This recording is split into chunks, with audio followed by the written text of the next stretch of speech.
俄乌战争4周年，乌军南线东翼推进400平方公里，俄军伤亡破120万。4万美军待命之际，日内瓦成美伊最后窗口。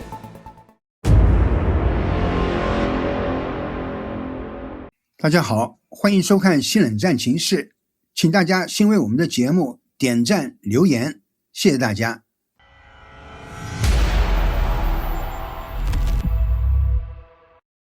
2月24日，俄罗斯全面入侵乌克兰的战争满4周年。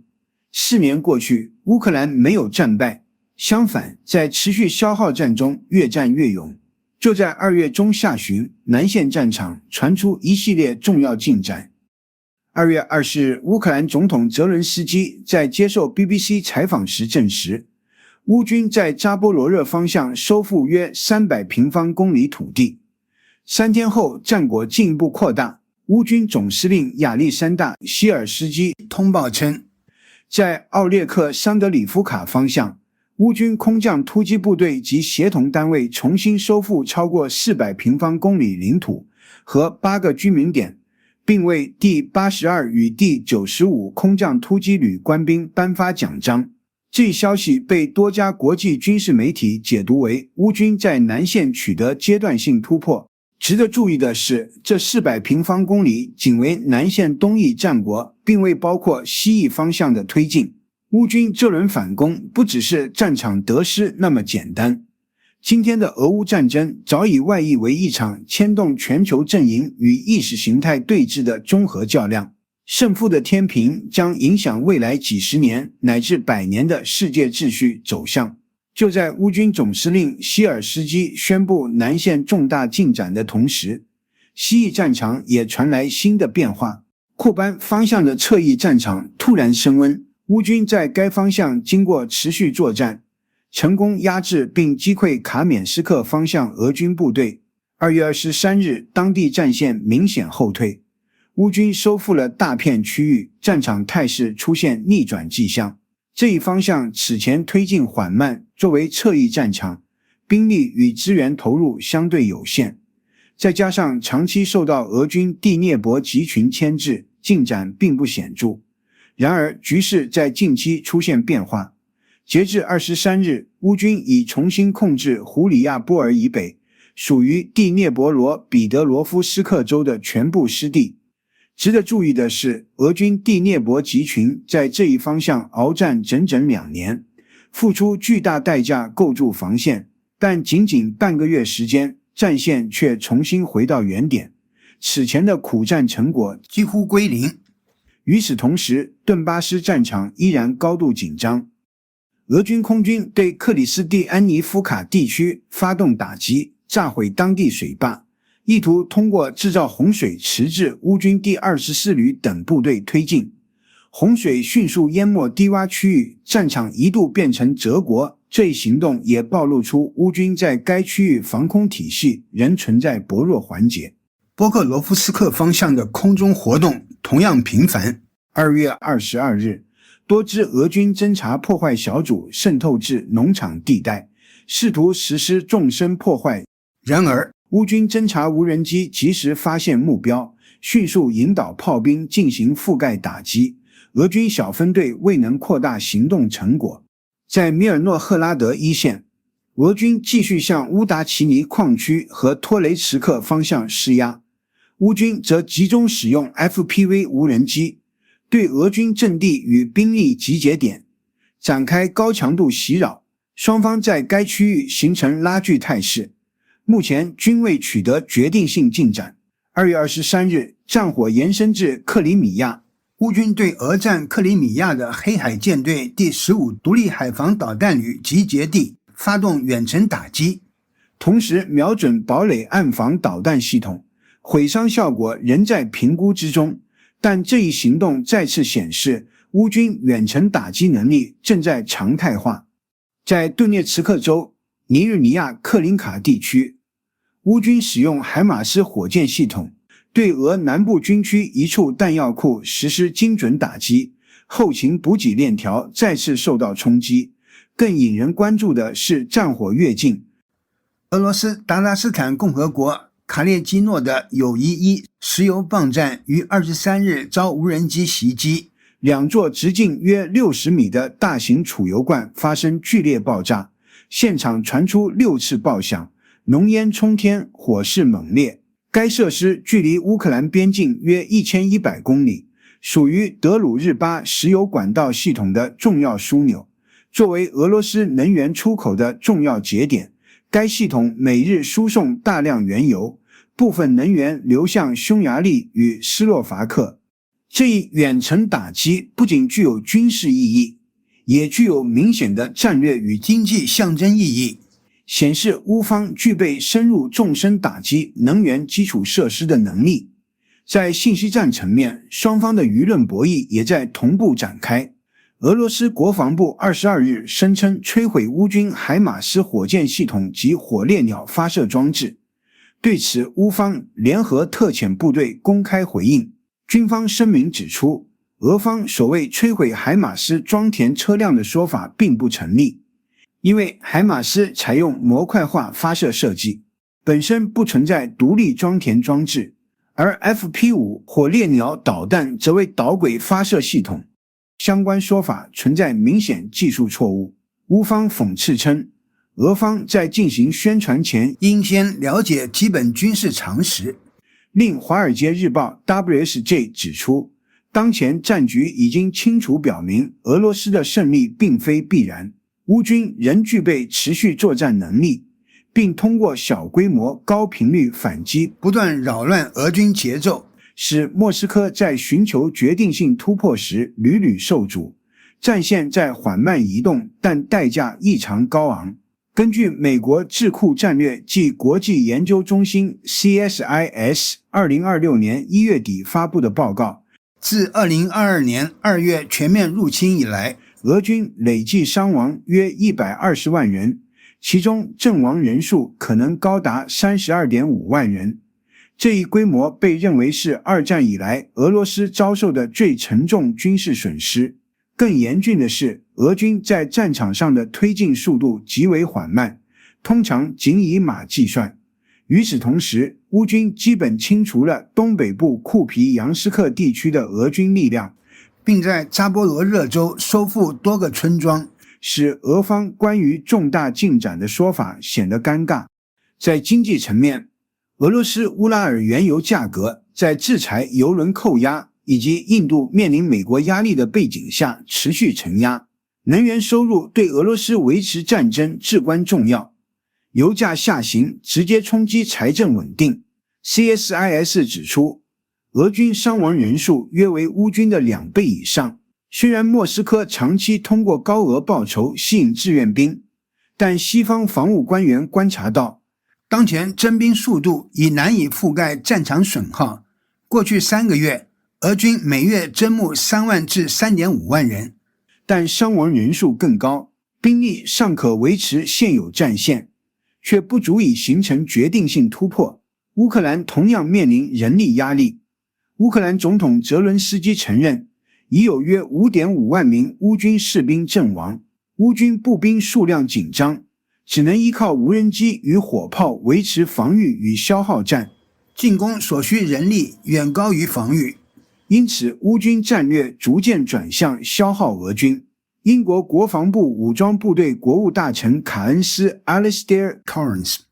表示，这场战争持续时间比2次世界大战还要长，俄军损失超过4000辆战车，1万辆装甲车，黑海舰队遭受重创。西方官员称，过去1年，俄军仅新增控制乌克兰约 0.8% 领土，推进虽存在，但成本极端高昂。与此同时，俄罗斯试图吸引外国志愿者参战，却遭遇多国限制，近40国后扩至43国，已将俄罗斯列入禁止招募人员赴乌参战名单，其中包括印度、巴西、南非、土耳其、伊朗、古巴、阿根廷、伊拉克、也门、索马里等。此前，俄方以高薪吸引外籍人员，但在抚恤金兑现问题上屡遭质疑。多国已公开要求遣返本国公民跨国兵员补充通道正在收紧。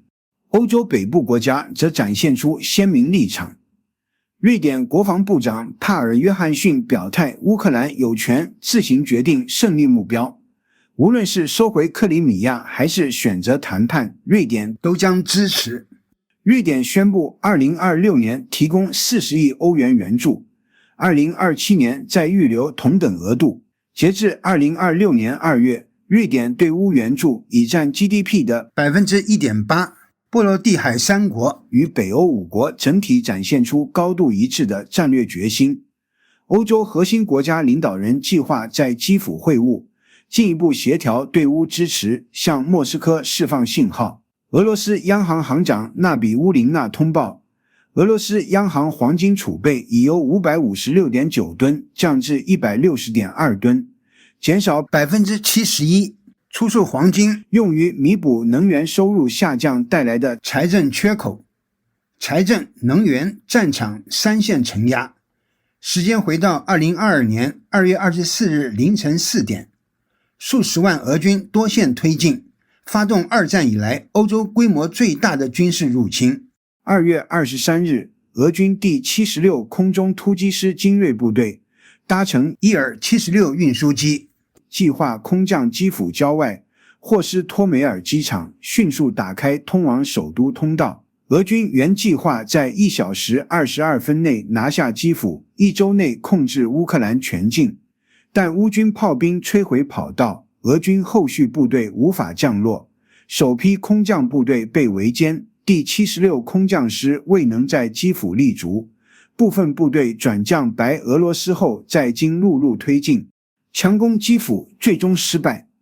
2022年4月初，俄军完全撤出基辅地区，闪电战结束，战争进入阵地战与无人机消耗战阶段。俄罗斯最初目标包括去军事化乌克兰，迫使乌军投降，阻止北约东扩，更换乌克兰领导层，削弱乌克兰身份认同，完全控制顿涅茨克与卢甘斯克，掌控黑海。现实却呈现巨大反差。芬兰与瑞典加入北约，乌克兰兵力扩充至约88万，乌军远程打击距离达到约1800公里，俄黑海舰队多次后撤，乌克兰国家认同度上升至约 80%，50多个国家持续提供军事与经济援助，乌克兰仍作为主权国家存在。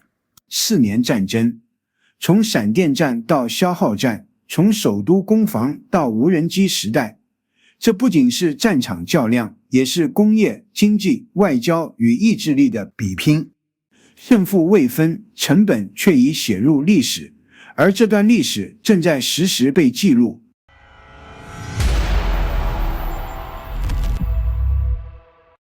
2月26日，美伊双方可能在日内瓦继续就核问题展开谈判。然而，谈判桌之外的气氛却异常紧绷。美国总统特朗普针对伊朗的军事行动尚未启动，但种种迹象显示，局势已经逼近关键节点。据美国政治新闻网站 Axios 报道，多名美国政府内部人士透露，此次外交接触很可能是白宫在采取更强硬手段前给予德黑兰的最后机会。甚至有观点认为，这轮谈判或许是特朗普在考虑直接针对伊朗最高领袖阿里·哈梅内伊采取行动前的最后窗口。随着美伊核谈判进入敏感阶段，中东地区的军事气氛迅速升温。英国金融时报披露，美国已在中东展开规模惊人的军事集结，16艘军舰、2艘支援舰艇，以及多达4万名军事人员。同时，数百架战机部署至区域内多个空军基地，构建起密集的空中打击网路。报道称，目前美军在中东部署约5个战机联队，每个联队约70架军机。这些空中力量分布在约旦、科威特、卡达、沙乌地阿拉伯及阿联酋等地的军事设施之中，覆盖伊朗周边多个方向。更引发外界关注的是，在既有部署基础上，美军又增加了2个航空联队，分别搭载于亚伯拉罕·林肯号航空母舰与杰拉尔德·福特号航空母舰航母战斗群。这意味着美军不仅具备陆基打击能力，也拥有强大的海上远程投送能力。根据特拉维夫大学方面提供的数据，仅在约旦穆瓦法克、阿尔萨尔蒂空军基地就至少部署66架先进军机，其中包括18架 F-35隐形战机、17架 F-15战斗机、8架 A-10攻击机以及电子战飞机与运输机。卫星监测还显示，沙特境内一处空军基地的美军机数量正在显著增加。2月23日，以色列媒体披露，美军加油机与运输机出现在本古里安国际机场。据以色列时报报道，这些军机于22日抵达。对于主要民用机场出现美军军机，以色列官方并未说明其性质，也未确认是否为短暂停留。社交媒体流传的现场影像显示，至少2架 KC-135空中加油机停泊在机场区域。有军事观察人士指出，这是自2003年伊拉克战争以来，美军在中东地区集结的最大规模空中力量之一。外界猜测，美军远程打击能力已处于待命状态。而这一切的核心，正是围绕伊朗核计划展开的高风险博弈。特朗普此前已经明确表示，如果不能就核问题与伊朗达成令人满意的协议，美国将不排除动用军事手段。他强调，美国不会允许伊朗获得核武能力。尽管近期双方仍保持谈判渠道，但特朗普的以实力求和平逻辑已十分清晰，部署在中东的4万名士兵、双航母编队以及密集空中力量，本身就是外交谈判的重要筹码。面对美军的重兵压境，伊朗方面的态度依然强硬。德黑兰重申，其有浓缩活动及核项目用于和平目的，符合其主权权利。伊朗官方多次强调，绝不会在军事威胁或政治施压下屈服，并警告称，若其领土或主权遭到攻击，将对中东地区的美军基地及相关目标采取报复行动。在华盛顿内部，决策层同样面临复杂博弈。美国 CNN 分析指出，特朗普目前主要面临3种选项。第一种路径是维持军事高压态势，但暂不发动攻击，通过航母、战机和区域部署施加心理与战略压力，迫使伊朗在谈判中做出让步。这一方案被部分白宫官员视为优先选择，即通过强大威慑换取外交成果。特朗普的特使史蒂夫·威特科夫及其女婿库什纳近期持续进行间接接触，并计划前往日内瓦继续磋商。第二种选择是实施有限规模的精准打击，目标可能包括弹道导弹基地和设施相关地点，以及伊斯兰革命卫队据点。特朗普公开表示正在考虑这一方案。然而，区域观警察告，有限打击未必能够迫使伊朗妥协，反而可能激化对抗，并引发伊朗对中东美军基地的报复。第三种，也是风险最高的选项，是发动更大规模军事行动，直接冲击甚至试图动摇伊朗政权。相关设想可能包括多轮空袭，针对防空系统、导弹生产设施和核设施等关键节点。军方高层对此持谨慎态度，指出行动规模庞大，风险极高，可能导致美军伤亡，并对武器库存与地区战略布局造成长期压力。更关键的是，华盛顿尚无明确战后方案，也无法保证军事行动一定能够实现既定政治目标。在社交媒体上，特朗普强调，是否采取军事行动由他亲自决定。他表示宁可达成协议，也不愿发动战争，但同时警告，如果谈判失败，对伊朗将是非常糟糕的一天。随着美伊紧张关系持续升温，地区爆发军事冲突的风险正在引发连锁反应。多个国家已开始采取防范措施，优先考虑本国公民安全。印度政府率先发布紧急旅行建议，呼吁所有目前身处伊朗的印度公民尽快离境。声明措辞强烈，要求相关人员利用一切可行交通方式撤离，以避免局势突变带来的风险。印度驻伊朗大使馆同步发出提醒，敦促在伊印度公民及印度裔人士保持高度警惕，避免前往示威或抗议活动区域，并与使馆保持实时联系，以便在紧急情况下获得协助。韩国方面也迅速跟进。2月22日，韩国驻伊朗大使馆发布题为《美国对伊朗攻击可能性相关安全通知》的公告，明确建议，除非有紧急事务，滞留在伊朗境内的韩国公民应尽快离境。计划前往伊朗的旅客应取消或推迟行程。韩国政府已对伊朗全境发布3级旅行警报及建议离境的红色警示等级。使馆在公告中指出，如果当地安全形势急剧恶化，民用航班可能随时停运，因此建议公民在航班仍正常运营时尽早离开。公告还强调，伊朗境内安保环境存在突然变化的可能，呼吁韩国公民密切关注新闻动态和使馆通知，提升个人安全意识。紧张气氛不仅体现在伊朗境内。据耶路撒冷邮报报道，在与伊朗相关的地区紧张局势升级背景下，美国国务院已下令非必要的美国外交人员及其家属撤离黎巴嫩。报道援引美国国务院发言人的说法称，此举基于最新安全评估，是出于谨慎考量。美方强调，美国驻黎巴嫩使馆仍维持正常运作，此次人员缩减为临时性措施。黎巴嫩国际广播公司随后报道称，出于安全考虑，美国驻黎巴嫩使馆数十名工作人员已于23日经贝鲁特机场撤离。一方面是各国撤离预案的启动，另一方面则是伊朗国内局势的再度动荡。2月22日，伊朗多所大学爆发新一轮抗议浪潮，抗议者高喊夺回伊朗等口号，公开表达对现行政治体制的不满。次日，德黑兰阿尔扎赫拉大学的学生走上街头举行集会示威，抗议者齐声高呼：我们要战斗，我们要牺牲，我们要夺回伊朗，以纪念近期遇害抗议者的第40天悼念日。此前1个月，伊朗当局曾对全国性抗议活动进行强力镇压，导致大规模人员伤亡。抗议活动虽然一度被压制，但社会紧张情绪并未消散，如今在外部压力加剧的背景下再次浮现。此刻的中东尚未爆发全面冲突，但危险信号正在一个接一个亮起。接下来的几天或许将决定中东未来数年的安全格局，而世界正在注视。好的，感谢您一口气看到最后了，这是对我们最大的鼓励和支持。要看最全面、最及时准确的战场热点报道更新，就请每日锁定新冷战情势。如果您喜欢我们的节目，也请您点赞、留言、订阅，把视频分享出去，让更多的人看到这个节目。想要赞助我们的朋友，可以打开超级感谢打赏赞助，